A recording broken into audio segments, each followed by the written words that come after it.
This is Marc Mullinax, and you are listening to the forever free podcast, Power for the Peaceful, a class on Taoism's primary text, Tao Te Ching by Lao Tzu, as translated by me in Tao Te Ching, Power for the Peaceful. Today, verse 41, finally, Yin and Yang. When you listen to the ground and you put your roots down, you can hear what she says if you're listening. When you listen to the ground and you put your roots down, you can hear what she says if you're listening. The sweet sound of the river as she moves over the stones. The same song that the blood in your body sings as it weaves around your bones. When you're listening, are you listening? This chapter 42 demonstrates the interplay of energy of yin and yang by showing how low and high, winning and losing, destruction and self-destruction reverse themselves, each returning into its seeming opposite. Ursula K. Le Guin, commentary on verse 42 in her Lao Tzu Tao Te Ching. Welcome back, all. Great to have you aboard this time. Our reader this week is Rebecca Askew, who introduces herself this way.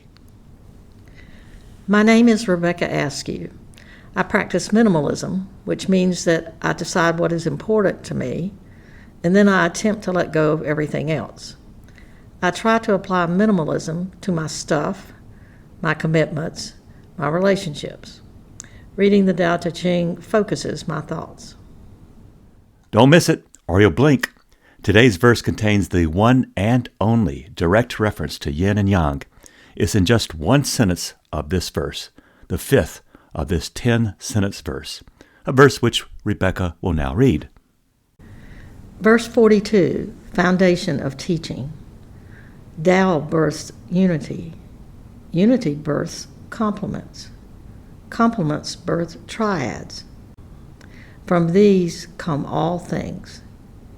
Carried forward by yin and embraced from behind by yang, all things increase and decrease in harmony. People hate most being solitary, desolate, and hapless. Royalty and nobility rarely see these problems. When your fate may be only to gain by losing or lose by gaining, I only pass along this revered and well-known lesson. Tyrants and the violent are unnatural. They die as they have lived. This is the foundation of my teaching. Begin here. Part 1, Cosmology.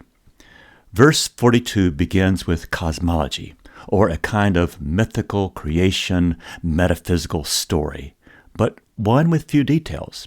It reminds one of the Big Bang or its downstream results. The Chinese literally reads this: Tao life is one. One life becomes or is two. Two lives become three. Three lives become the myriad or 10,000 things. So, there was first one thing or a unity. From one comes complements or the sense of two-ness. However, this two-ness is not the strict and artificial separation of things into warring dualities where this complementarity or two-ness of the one starts fighting the civil war among itself. No, many times already we have seen this teaching as we slowly walk through Tao Te Ching. From two-ness comes triads. How fascinating. Perhaps this is the chemistry of yin and yang, whose fruit is this triad or third thing, like balance. That is, harmony comes from a most dynamic equilibrium within and among the yin and the yang. These two produce a third thing or quality, that rhythmic or active condition we experience as harmony and balance. This one teaching should interrupt and stop cold the civil warfare of our hard either-or dualisms. But from this triad, all things come. In short, Let me put it quickly. The way births the one births difference, but not hierarchy. Difference gives birth to a third thing, harmony. Harmony gives birth to everything else. This is no modern math lesson. This is not some quantifiable mechanical process. It is a math that includes more than the seen, more than the measurable.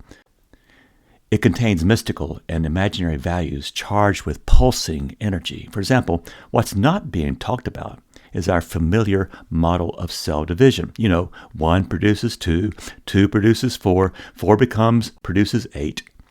The mythic nature of these lines in Tao Te Ching, in these first few lines, gives us a metaphysical, a spiritual explanation of how all phenomenon, the 10,000 things, emerge from the no-thingness of Tao. It is this dance of counterparts, of energies both lesser, yin, and greater, yang, that function as the midwife to all phenomena and manifestations. The best way I can explain it is like this. Unnameable, one, Tao, gives birth to its own midwife, a yin-yang principle which both assists and is integral to all creation. Result? Tao's metaphorical thumbprint can be found in or on all the world's phenomena. How do we know of Tao? One way, by right relationship to the 10,000 myriad things. I don't feel that Lao Tzu intended for these first few lines to be interpreted that literally. He's not into writing some science textbook. And whatever it is that we call in Taoism creation, things started to appear, one after the other, in an orderly succession determined by Tao's processes. Soon, however, from the one, there were soon 10,000 things. But every single one of these things have their root, their cause, and their destiny in Tao. But however we interpret these lines, this chapter, this verse contains some of the most interesting theoretical and philosophical material of the entire Tao Te Ching. Everything emerges out of no-thing, first as a cosmic unity, then as the differentiation between opposites, yin and yang, light and dark, positive, negative. And from this third something is born. Dynamic harmony. Some Westerners observe some resonance with the Christian doctrine of the Trinity here, that in the one, the two, and the three, there's this cosmic dance reminiscent of the way Christian theologians have described the Trinity. On the one hand, it is important to avoid anachronism or Christianizing ancient Chinese concepts, but on the other, a wild mystery like this in verse 42 could use as many spiritual metaphors or mystical stabs at understanding as possible. So, find yours. Let's see if two other places in Tao Te Ching can help explain how all this happens. The first is in verse 25, where we see a kind of reverse creation process, or going from the micro to the macro. Know your interconnections. Human beings come from Earth. Earth's patterns entwine with heaven's. Heaven's root in Tao. Tao's blueprint is nature itself. The second is from verse 4. Verse 4, without origin. Tao presents as empty, dark, and complete potential, the inexhaustible womb of everything. How very deep is its emptiness? How ancestral? Tao blunts every sharp edge. It entangles every knot.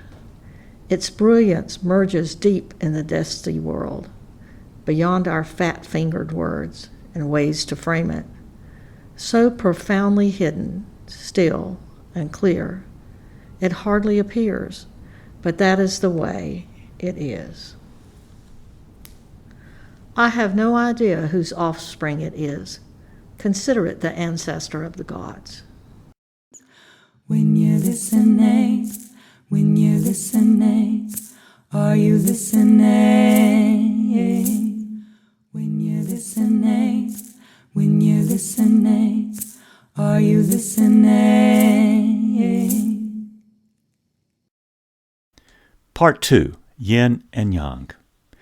We do have our first, and get this, our only direct reference to yin and yang in this verse. This single reference is part and parcel of the creation story of Taoism. One of our best metaphors or symbolic representations we may employ here is to take a look at a coin. It's easy to see its unity of opposites that Tao references. The heads is on one side and the tails is on the other, but they're inseparable. The coin's two-ness in its sides, in both sides, make a whole reality of the coin. A coin with just one side is unthinkable, right? A coin with two sides fighting for control and dominance is likewise foolish. And yet, our human minds have the greatest difficulty comprehending or maybe accepting how all things, like a coin, are the blending of the generative forces of the two, the yin and the yang. The entire fabric of the universe pulses rhythmically with dynamic yin and yang interreactions. However, forgetful as we may be, we are instinctively driven to choose sides, good or bad, good without bad, health or illness, health without illness, life without death. These are fantasies, and Tao is no conjurer of cheap fantasies. Taoism is a most realistic curriculum for the ups, the downs, and the sideways of life. Nothing is alien to it. Yin and Yang prepares for the plenty and the poverty, the happiness and the sadness. Neither yin nor yang is an ever or forever static energy. Everything includes, embraces, and integrates the shadows and energies of the one into the other. Only thus integrated can anything or anyone be considered a whole, a lasting whole. Expressed negatively in Taoism, the way to have a shortened or less healthy life is not to integrate yin or yang. Our world hangs like a magnificent jewel in the vastness of space. Every one of us is part of that jewel, a facet of that jewel. And in the perspective of infinity, our differences are infinitesimal. We are intimately related. Fred Rogers, Commencement Address, Dartmouth College, 2002. I will show the actual characters for yin and yang in the show notes and in the YouTube version of today's episode. Within these two characters are the primary radicals for moon, yin, and sun, yang. Now, the earliest Chinese characters for yin and yang are found inscribed on divination artifacts like oracle bones from as early as 14th century BCE. In these inscriptions, yin and yang simply explain natural phenomena, such as weather conditions, especially the movement of the sun. Sunlight happens during the day, yang, and a lack of sunlight occurs at night, yin. According to a very early 100 CE dictionary of Chinese characters, yin refers to a closed door, darkness, and the south bank of a river, or the north side of a mountain. Yang refers to height, brightness, and the south side of a mountain. Such ancient meanings of yin and yang arose out of the daily life lived experience of early Chinese, where farmers depended on sunlight for lighting and their daily life routines. When the sun came out, off to work they would go. When the sun went down, they would return home to rest. This sun-based daily rhythm evidently led to a conceptual, even spiritual claim. Yang is arising and yin is retirement. I am a part. I shall be discontented with none of the things which are assigned to me out of the whole. For nothing is injurious to the part if it is for the advantage of the whole. Marcus Aurelius, Meditations. In the yin-yang symbol, there are these two tiny circles, one of light, one of dark. Consider these two as porous portals or circular doorways into the unexplored energies and vital parts of ourselves, and thus our way home. Each is a path that winds its way through our vital but perhaps neglected or unconscious parts of ourselves. Into these portals we can safely go, though, for this universe, as created and described a few minutes ago, is built for a justice that lies in Tao's unavoidable tendencies toward fulfillment and wholeness. And this includes ourselves, you know. However, we can forget our resource-rich origins. And when the thinking brain makes boundaries where there are none, these porous, circular openings get filled in, blocked up. When we forget, and when we place our alien, artificial pinch points into the creative processes, then we may feel we have no recourse but to think in strong either-or dualisms. Thinking in such strong dualisms is the beginning of all fundamentalisms and fascisms. When we feel just one narrow view, like the kind if you were to look at the world all day long through a straw, when you look at just one narrow view and we feel that view is the one and only correct view, the only conscious one, then we operate as a half, not as a whole. Fundamentalisms are dangerous because they convey a single idea, as if that idea is the only one. However, these tiny little circles in the yin-yang symbol keeps our imagination alive. How to engage these circles? Well, develop an imaginary conversation with them. What do you want? Why are we seeing you? Are you here to befriend us? How will you complete us? Can we find health in you? Yin is the sistering presence that unites harmony. Yang is the brothering presence that balances. Living in the yin and the yang is our true place, our psychic centers, our truest homecoming. It's a place where our cracks, fractures, and incompletes get healed. So back to our creation story. The concept of yin and yang is Taoism's way to convey a necessary two-ness. Yang energy and yin energy together represent, if you will, nature's spontaneous and archetypal symmetry. A symmetry that implies a two-ness to things, an interdependent two-ness interpenetrating each thing without conflict, like a magnet with two poles. And it would not be a magnet with just one pole, right? So the single dynamic balance of the universe is one based upon appearances of the world that, from first to last, inwardly depend upon both a non-harmful form of opposition and a radical unification of such oppositions. That is, they are both commonly rooted in Tao. In the language of Buddhism, a similar insight is expressed in the Heart Sutra, as Rebecca will read now. Form is no other than emptiness. Emptiness no other than form. Form is exactly emptiness. Emptiness is exactly form. Sensation, conception, discrimination, and consciousness are also like this. Tao and the 10,000 things arise in perpetual interdependence. Each particle depends upon the other. The whole is not whole until all its parts have their day and have their say. So in the text, we see Yang as close to us as the image of it being on our backs, and Yin is as close to us as being in our arms. This verse literally says, carried forward by Yin and embraced from behind by Yang. The next line literally say these two blend or merge or combine their energy in order to create harmony. All things increase and decrease in harmony. So in our summary of our verse so far, we inhabit this very metaphysical creation story in which Tao, the emptiness, is the source or womb of everything. Everything in the universe is created from this emptiness through yin and yang interaction. Yin and yang are the two basic energies that make up everything.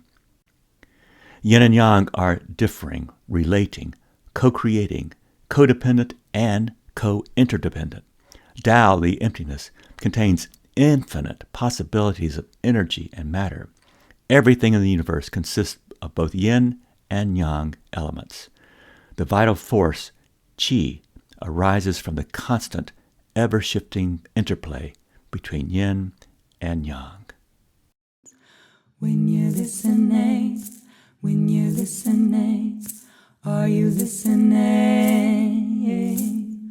When you're listening, when you're listening, are you listening? Part 3. Consequences of ignoring yin or forgetting yang. The next lines in this verse speak of possible consequences of regarding everything as a standalone, single, or as separated parts of a harmonious, balanced whole of Tao. People hate most being solitary, desolate, and hapless. Royalty and nobility rarely see these problems. This verse is almost pastoral. Lao Tzu recognized that in our daily life, if forgetful of our roots in Tao, or neglectful of yin and yang interpenetrating all, we turn into and become what we hate. Being solitary, desolate, hapless, problems that royalty and nobility in their privilege rarely see as problems. But at our core, we know when we are off-balanced, not whole, not harmonious, life just don't make sense. Life doesn't make sense when we ignore some latent yin energy or quiet resource from within. Or maybe there's this social public action needing our attention, and we'll be uneasy until we get that taken care of. Focusing on just our privilege, do we ever give a thought to our poverty? Focusing just on our maleness or just our femaleness, do we ever get a thought to shake hands with the other? Focused just on our color or economic position, do we ever contemplate the spectrum of color, visible or not, or the economic positions of the invisible people around us? You see, this creation story of Tao with its yin and yang calls to us to be cognizant of our neighboring humans, neighboring species, neighboring particles of creation, to recognize the essence of neighborhood, or the golden rule. What we do to the one or the single, we do to the all, including ourselves. The next lines continue this pastoral teaching. When your fate may be only to gain by losing or lose by gaining, I only pass along this revered and well-known lesson. Tyrants and the violent are unnatural. They die as they have lived. That is, when linked and synced with Tao, one's fate is forged by losses that seem gains and gains that appear to be losses. Wise one will recognize that there's no point in time or space where you reach your final end. Bad days end in relatively good ways, and good days can end darkly. And then tomorrow, the reverse could be true. The point is not to rush to judgment, but to reframe our lives as interplays of good and bad, yin and yang. Our so-called diminishments may be seen against the backdrop of how a negative can be reframed as a positive. Haste, assigning good or bad, makes for waste. More can actually be less, and less can be understood as more. If one's learned habit is to insist that more is better, one just might create monsters of unreal expectations. Knowing when to stop, when to retire, sometimes takes a lifetime or longer to learn. Finally, our verse ends in a wise proverb. I only pass along this revered and well-known lesson. Tyrants and the violent are unnatural. They die as they have lived. This is the foundation of my teaching. Begin here. This is an example of the karmic harvesting of bad seeds. What happens when one acts from only yin or yang only? Violence and tyranny, precisely because they do not last forever. So only dragons' teeth. Look at any given war, starting with the wars on the news today. One side invades, another side defends, then the defenders and the invaders tend to trade places. Why? Because they take their cues and models for how to behave only from their wounded places, not their healed parts. You see, it works like this. In today's war logic, if I get hurt, I am then justified to strike out in similar fashion, but with a little bit of extra just for them. which then boomerangs back and forth in ever-increasing cycles. Live by the sword, die by the sword. Jesus in Matthew 26:51. Again, one more time, violence and tyranny are not natural processes of Tao, not balanced in Yin and Yang, and so they become one more failed page of history to write. History shows us only the truth of this line from verse 42. So when will we ever learn that leaders leading from violence never last? And Tao's cosmology, the origin of their failure, is their not taking account of both Yin and Yang, but rather depending upon one. As Tao Te Ching reminds us, this is a revered and a well-known lesson. Its truth lies in a line from Martin Luther King's speech called Loving Your Enemies. Quote, "Darkness cannot drive out darkness. Only light can do that. Hate cannot drive out hate. Only love can do that." Unquote. So let's summarize. In the beginning, there was only the one Tao, and then it doubled into Yin and Yang expressions, a third thing, and these third things splits everything into what is.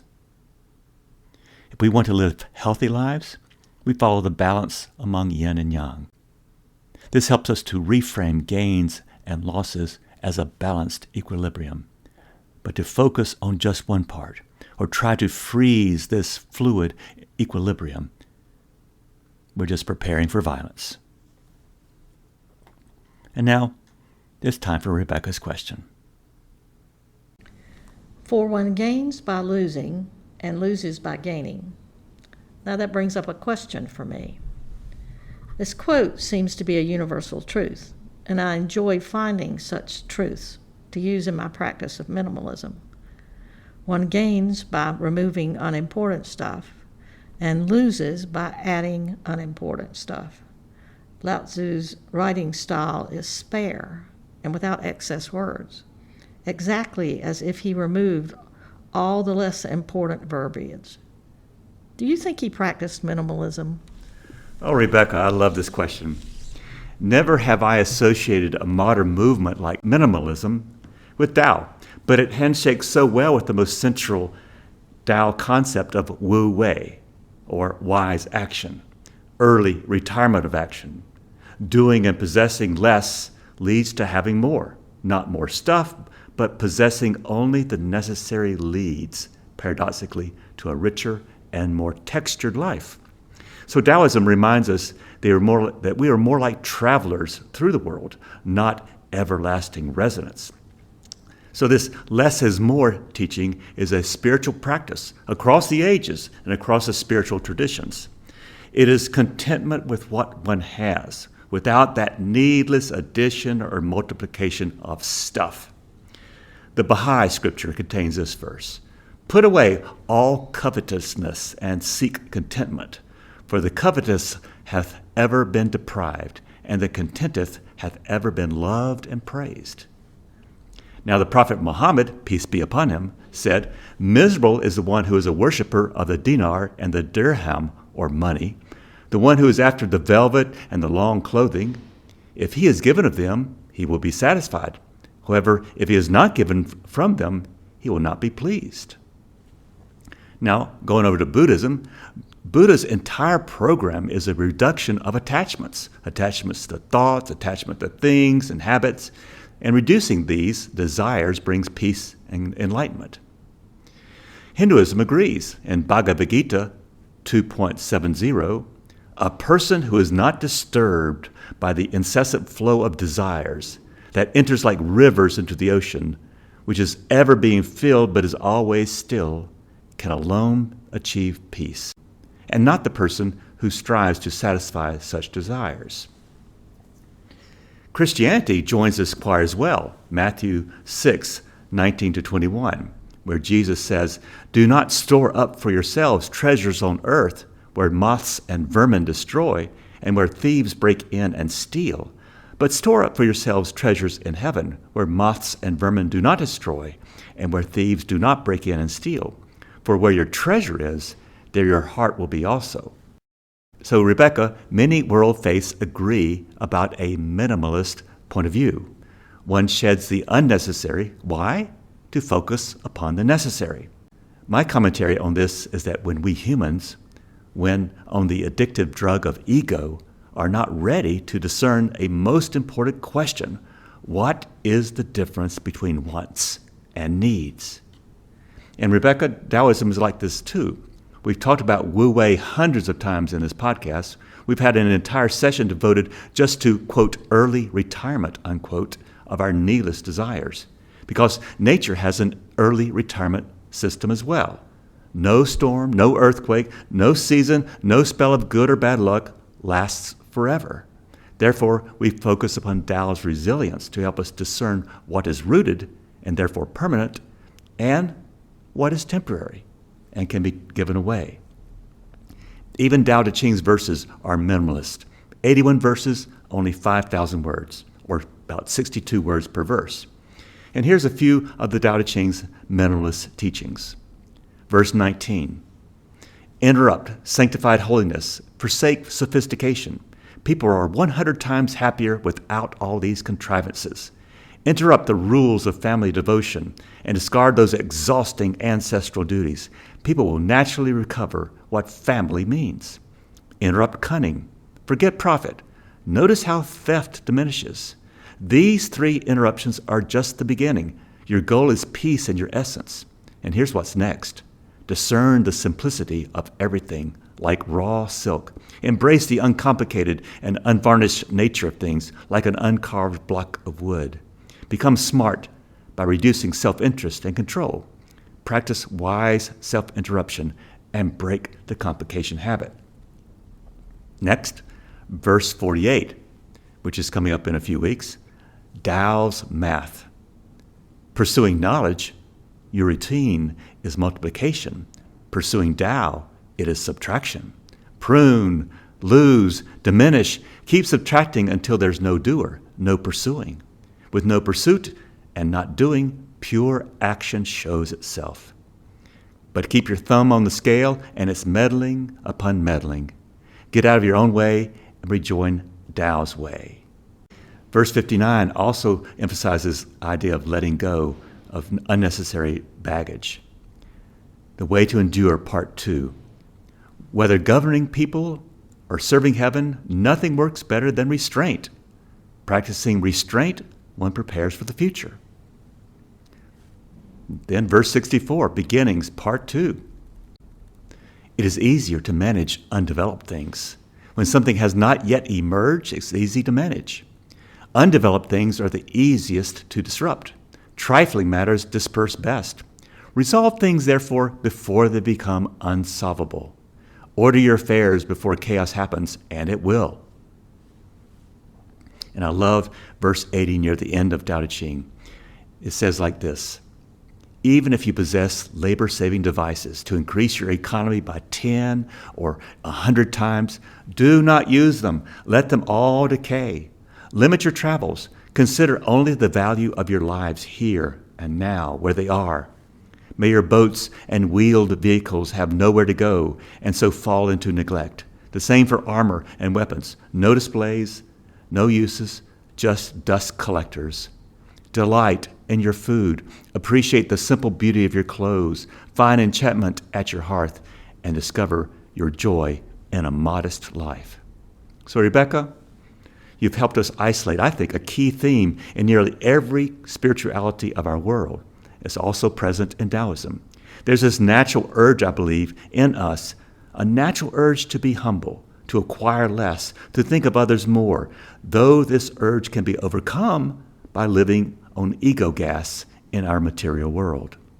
So yes, Lao Tzu would be a good friend and ally of the minimalist movement today. While I cannot call him something he had no knowledge of, that is minimalism, we can certainly add his wonderful voice to the choir of spiritualities singing from the Minimalist Songbook.